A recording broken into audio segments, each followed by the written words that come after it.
Ada contoh yang pertama, deret geometri sigma R pangkat N, N-nya mulai dari 0 sampai seterusnya dengan nilai dari mutlak R itu lebih besar sama dengan 1, itu tidak konvergen atau kita katakan dia divergen. Sebelumnya telah diperlihatkan bahwa deret geometri dengan mutlak R-nya kecil atau kurang dari 1 itu pasti konvergen. Itu sudah dipelajari. Sekarang bagaimana kalau mutlak R-nya besar sama dengan 1? Mengapa kita bisa katakan bahwa dia tidak konvergen? Di sini kita cukup periksa barisan, cukup diperiksa barisan pembangunnya. Pembangunnya kan barisan Rn. Ini barisannya dari 0, suku ke 0 sampai seterusnya. Di sini karena R itu nilai mutlaknya lebih besar sama dengan 1, maka jelas bahwa R pangkat N ini tidak mungkin konvergen ke 0. Setiap sukunya saja lebih besar sama dengan 1, maka kalaupun dia konvergen, maka tidak mungkin ke 0. Dari sini menurut teorema uji suku ke N, yaitu yang syarat perlu dari deret konvergen, maka haruslah sigma R pangkat N, deret R pangkat N ini tidak konvergen atau dikatakan divergen. Kita lanjut ke contoh selanjutnya. Contoh selanjutnya, deret harmonik sigma N sama dengan 1 sampai tak hingga atau sampai seterusnya dari super N itu divergen. Pertama kita lihat dulu bentuk deretnya. Deret sigma N sama dengan 1 super N itu adalah 1 tambah 1/2 tambah 1/3 tambah 1/4 tambah seterusnya. Di sini mengapa deret ini kemudian bisa ditahu atau bisa dibuktikan bahwa dia divergen? Kita bisa gunakan cara dengan kontradiksi. Berarti pertama, andaikan deret super N ini konvergen, katakanlah dia konvergen ke S seperti itu, maka diperoleh S sama dengan, ini kan titik konvergennya adalah S, dan S itu sama dengan sigma dari super N. Berarti ini sama dengan 1 tambah 1/2 tambah 1/3 tambah 1/4 tambah 1/5 tambah 1/6 tambah seterusnya. Kita bisa lihat bahwa ini bisa dikelompokkan dua-dua, 1 tambah 1/2 tambah 1/3 tambah 1/4 tambah 1/5 tambah 1/6 tambah dan seterusnya. Pasti bisa ditulis seperti itu. Sehingga ini kalau kita perhatikan, satu ini pasti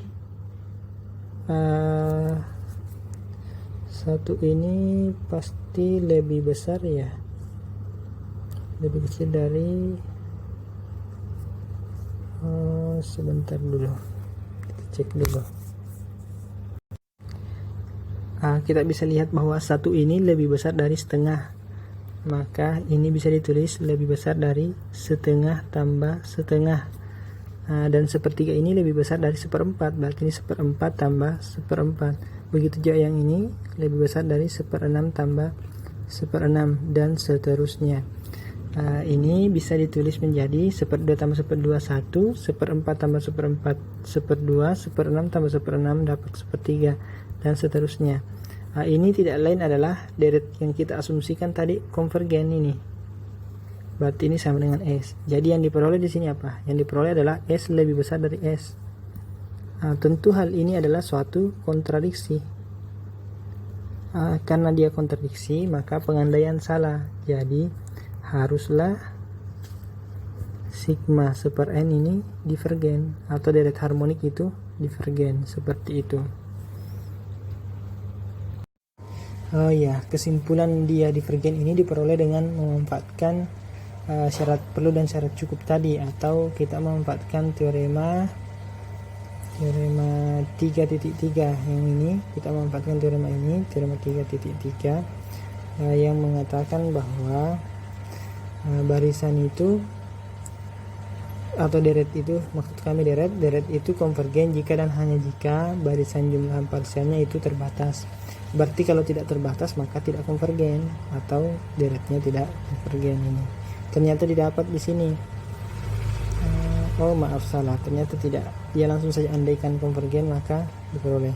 Sebenarnya bisa juga diperiksa bahwa bentuk ini super N ini tidak terbatas, bisa diperiksa yang itunya.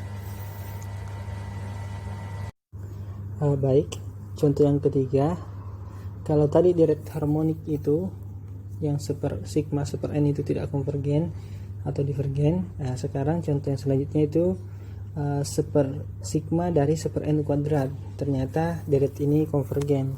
Bagaimana cara membuktikan bahwa deret ini konvergen? Kita tulis dulu terlebih dahulu bentuknya. Super N kuadrat ini deretnya berbentuk 1 tambah 1/2 kuadrat tambah 1/3 kuadrat tambah 1/4 kuadrat. Berdasarkan sifat dari deret, maka jelas bahwa barisan jumlahan parsialnya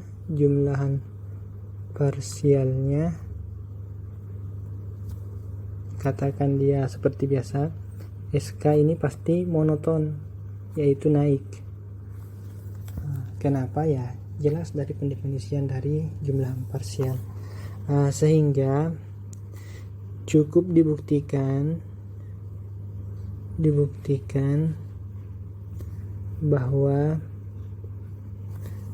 SK ini terbatas, atau sebenarnya memang cukup dibuktikan saja terbatas, tinggal gunakan teorema 3.3 tadi, bahwa suatu deret Xn itu konvergen jika dan hanya jika jumlah parsialnya terbatas, barisan jumlah parsialnya terbatas. Berarti di sini cukup kita buktikan jumlah parsial dari SK itu, atau jumlah parsial dari deret super N kuadrat itu, yaitu barisan SK itu terbatas. Sekarang untuk itu kita perhatikan bentuk berikut. Perhatikan, misalnya kita mau ambil sub barisan dari SK, nanti kita lihat apa gunanya. Tapi sebelum itu, seandainya kita bisa menunjukkan bahwa sub barisannya itu terbatas, tentu barisannya terbatas. Mengapa demikian? Barisan ini kan barisan monoton. Kemudian ketika kita ambil sub barisan itu berarti berupa barisan juga yang tak berhingga. Kemudian dia monoton naik, maka pasti ketika sub barisan itu terbatas, maka tentu barisannya sendiri juga terbatas. Saya kira hal itu cukup jelas. Untuk itu kita coba cari dulu apakah bisa ditemukan satu sub barisannya yang terbatas. Kita coba, misalkan K1 itu sama dengan kita ambil saja 1, berarti S1 sama dengan ini SK1 sama dengan S1, yaitu 1. Kemudian yang kedua kita ambil misalnya 2/2 kurang 1,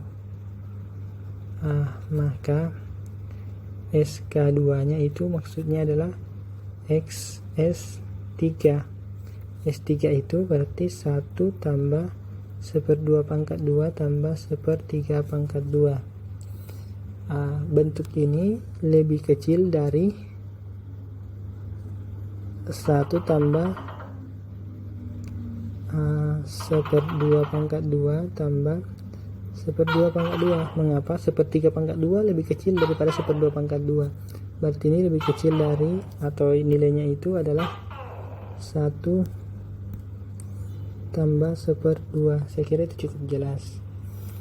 Kemudian kita ambil lagi suku ketiga untuk subbarisannya kelak, 2/3 kurang 1. SK3 sama dengan S2/3 itu berarti kan 2/3 itu 8, berarti S7. Berarti ini adalah S3 ditambah 7 berarti S4/2, 1/4/2, 1/5/2, 1/6/2 sampai 1/7/2.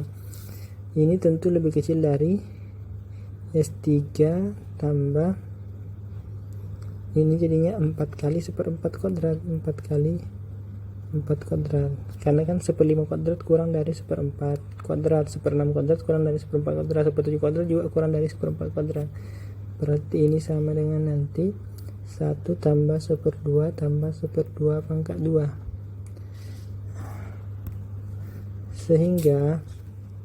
Sehingga secara induktif diperoleh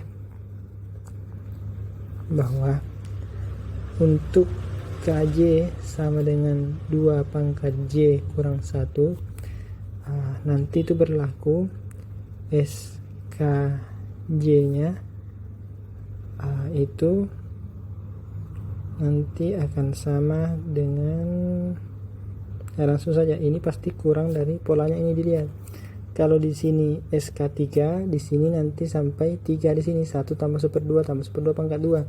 Kalau di sini K2, untuk lebih jelasnya saya perlihatkan sini. Kalau di sini K2, maka di sini cuma 2 suku. Di sini K3, di sini 3 suku. Berarti kalau di sini KJ berarti harus ada sebanyak J suku. Berarti di sini kurang dari 1 tambah 1/2 tambah 1/2 pangkat 2 tambah di sini tambah 1/2 pangkat berapa suku. Di sini kan sampai 2 pangkat 2 kalau 3, di sini 2 pangkat 1, berarti sini J kurang 1. Seperti itu. Ternyata bentuk ini yang merah, jika kita anggap ini misalnya sebagai, katakanlah ini adalah deretnya adalah, kita bisa pandang ini sebagai R pangkat N. R pangkat N nya nanti berbentuk begini, 1/2 pangkat N kurang 1. Ini untuk N mulai dari 1, untuk setiap N elemen asli. Karena mutlak R nya kurang dari 1 sesuai dengan yang telah dipelajari terdahulu, maka haruslah R pangkat N ini pasti konvergen ke 0. Sehingga karena dia konvergen ke 0, maka menurut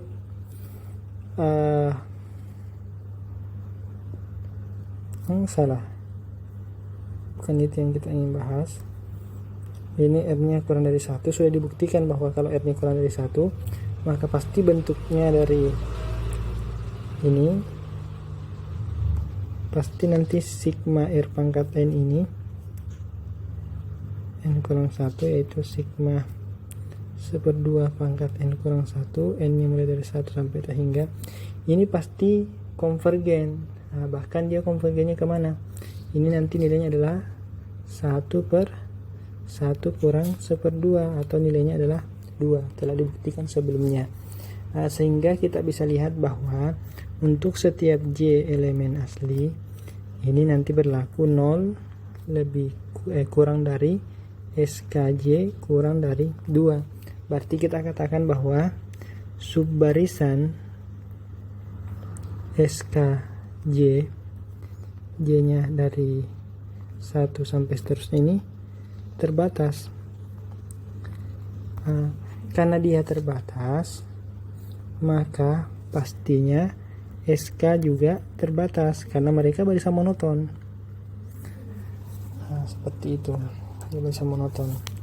Akibatnya apa? Berarti SK itu adalah barisan terbatas dan barisan terbatas. Menurut teorema 3.3 dapat disimpulkan bahwa sigma 1/n kuadrat ini konvergen. Seperti itu.